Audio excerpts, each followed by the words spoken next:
Hey everyone, Black Marla is back with a fresh batch of chilling tales. Enjoy the video. The Borrowed Soil. My husband works as a driller in Texas, and once he told me a story I've never been able to shake. It happened about 5 years ago, during one of his shifts in a remote part of the state. Their site was a few hundred yards from a cemetery. An ordinary one, well kept with rows of clean headstones and neatly trimmed grass. Early summer had settled over the land, blanketing it in warmth. Days were long and bright, the kind where everything feels alive. But that night, the heat lingered in a way that pressed on your chest. The air was still, too still, like the land was holding its breath. My husband, Mike, and the rest of the crew had finished their shift and retreated to their trailers. Some of the guys hit their bunks early, while others distracted themselves with movies or card games. Mike lay in his bunk, reading, as the night stretched out quietly. Then, just before midnight, there was a knock. At first, it was soft, almost polite, like someone tapping to be let in.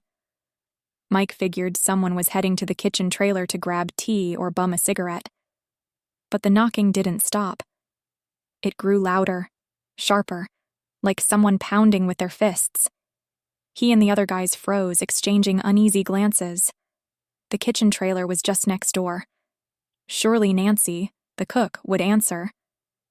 But the noise continued, relentless, the sound reverberating like a drumbeat in the still night. "Maybe it's some idiot messing around," one of the guys muttered. Mike's patience wore thin after 10 minutes of this racket. He pushed off his bunk, scowling. "I'll go check it out," he said. A couple of the others stood to follow, but before they could open the door, the sound moved.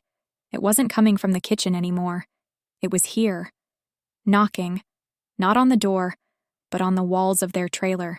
Sharp, deliberate strikes, as if something was circling them. Mike's blood turned cold. "Who's out there?" he shouted. His voice felt small against the pounding. And then, everything erupted.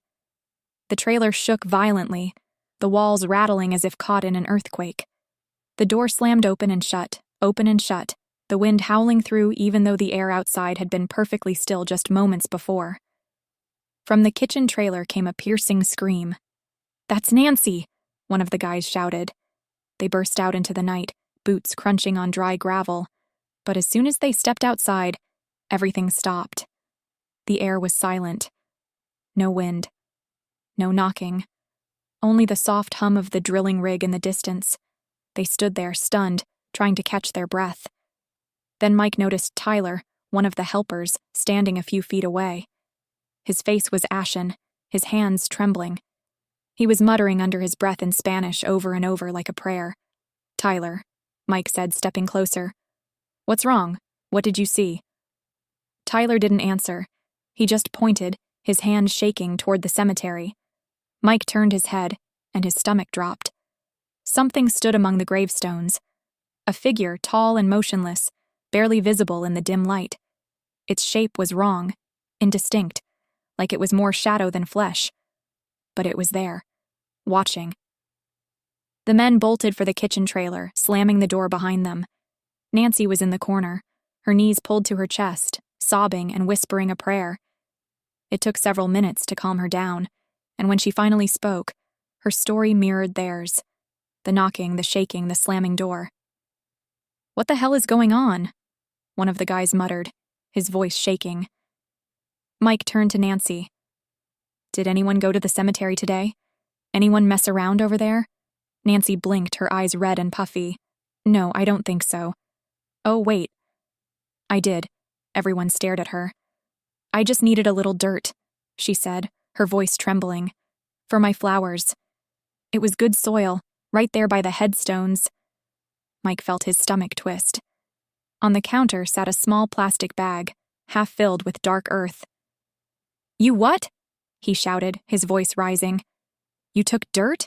From a cemetery?" Nancy flinched. "I didn't think it would hurt anything." Mike grabbed the bag without another word and stormed out into the night. He came back half an hour later, his face pale but calm. "I put it back," he said quietly. And I apologized. No one asked him to explain further. Some of the guys went back to bed, but Mike stayed up with Nancy and Tyler, drinking tea in silence and listening for any hint of the knocking. The rest of the night passed without incident, but Mike swears as he drifted off just before dawn, he heard one last faint tap on the wall. A warning. A goodbye. None of them ever spoke about it again. But even now, Mike refuses to set foot near a cemetery, not even in daylight.